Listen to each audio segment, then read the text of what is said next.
Сәлеметсіздер ме оқушылар? Бүгінгі біздің тақырыбымыз айдағы жасырынбақ әңгімесіндегі кейіпкерлер әлемі. Сабағымыздың мақсаты көркем шығармадағы кейіпкерлерді сомдауда тура және жанама мінездеулерді жіктеу. Біздің оқулығымызда кейіпкерлерге қатысты ешқандай тапсырма берілмепті. Сондықтан сіздер оқулыққа назар аудара отырып, сабақты мұқият тыңдап алыңыздар. Тура және жанама мінездеуді сіздер өте жақсы білесіздер. Тура мінездеу автордың өзі тікелей мінездеуі, яғни оның мінезінің қандай екен автор тура айтып тұрса, ол тура мінездеу болады. Мысалы, ол ақкөңіл оқушы, немесе ол алғыр бала деген секілді, үздік оқушы деген секілді автор кәдімгідей осы әңгіменің ішінде баяндалып, суреттеп, мінездеп айтатын болса, ол тура мінездеу болады. Ал жанама мінездеуді оның әрбір іс-әрекетінен, айтқан сөзінен, жасаған қылығынан, тіпті бет әлпетінің мимикасынан да оның қандай адам екенін тіпті байқауға болады. Осыны жанама мінездеу деп атайды. Сіздер қалай ойлайсыздар? Бұл шығармада тура мінездеу жиі кездесе ма, әлде жанама мінездеу ма? Қандай да бір кейіпкерді ол мынадай адам, ол мынадай оқушы, мынадай бала деп суреттегені, мінездегені естеріңізде бар ма? Жалпы әңгіме бірден оқу жылының басталып, сыныптағы оқиғадан одан ары қарай Мергеннің өзінің басынан өткізген оқиғаларын айтумен жалғасады. Бұл жерде ешқандай автордың мінездеуі жоқ.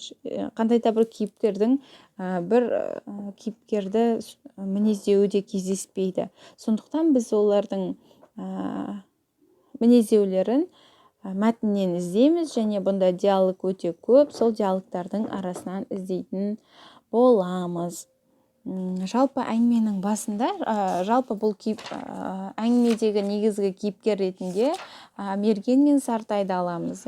Шығарманың басынан бастап соларға назар аударады.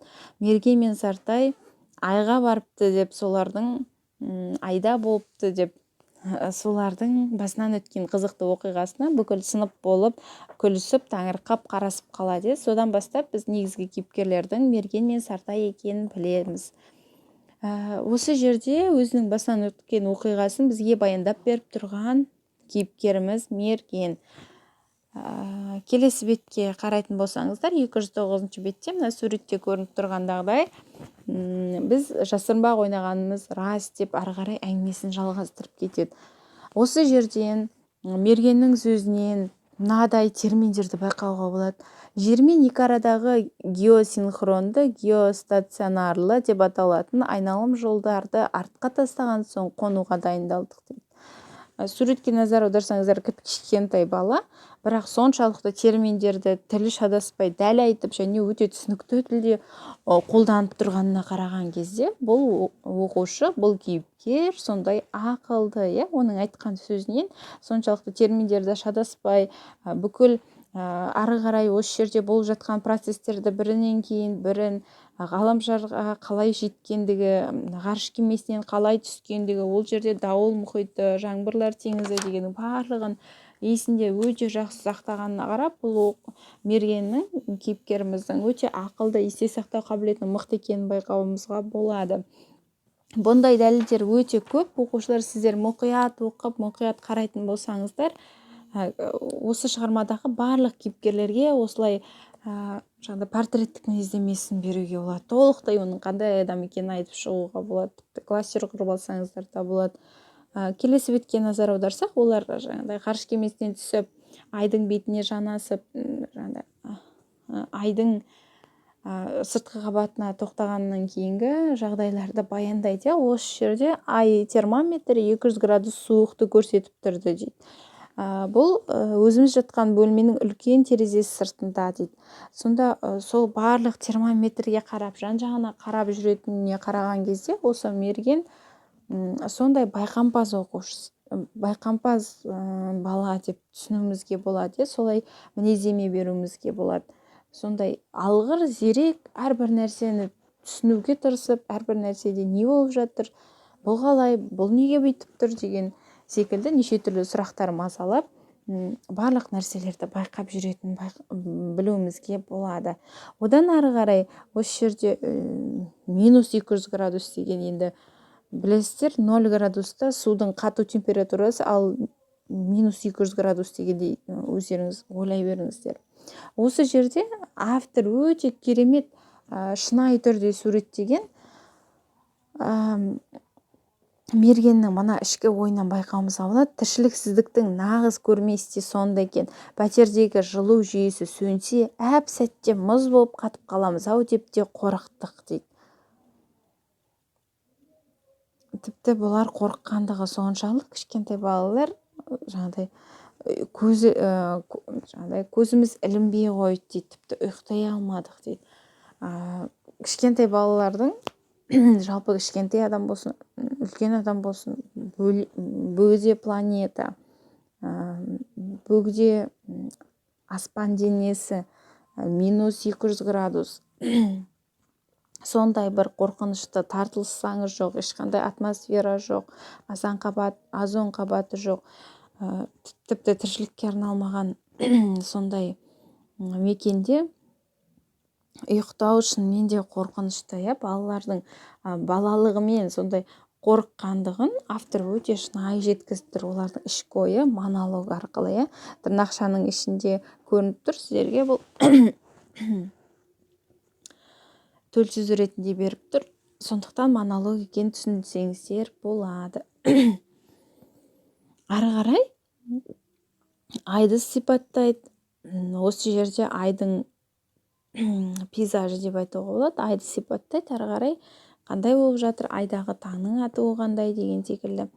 Сосын осы ай бетінен жерге қарап, жерге қарағандағы өздерінің сезімдерінде бөліседі мерген.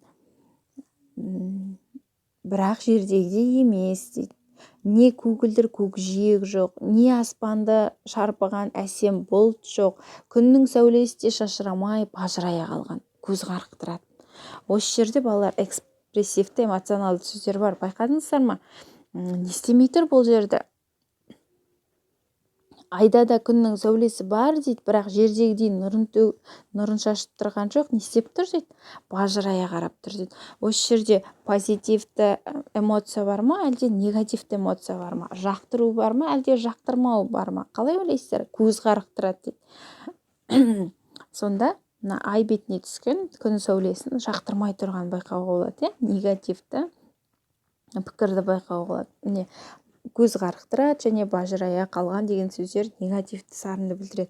Осы кішкентай ғана үзіндіден, бірақ жердегідей емес деп, кішкентай балалардың мергеннің өзінің жер анасын, жерді сағынып, соны іздеп, соған деген махаббатын білуімізге болады. Сонда оны біз туған жерін сүйетін, жақсы көретін бала кейіпкер деп қарасақ болады. Ары қарай тіпті жерді де суреттейді.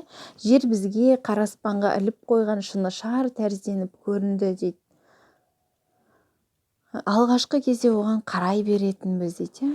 Сондай жерге деген махаббатын, сұлулыққа құмар екендігін, өзінің туған жерін сағынатын осыдан білуімізге болады.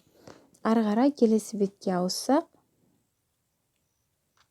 осы жерде айды тағы да суреттейді, айдың пейзаж деп айтуға болады.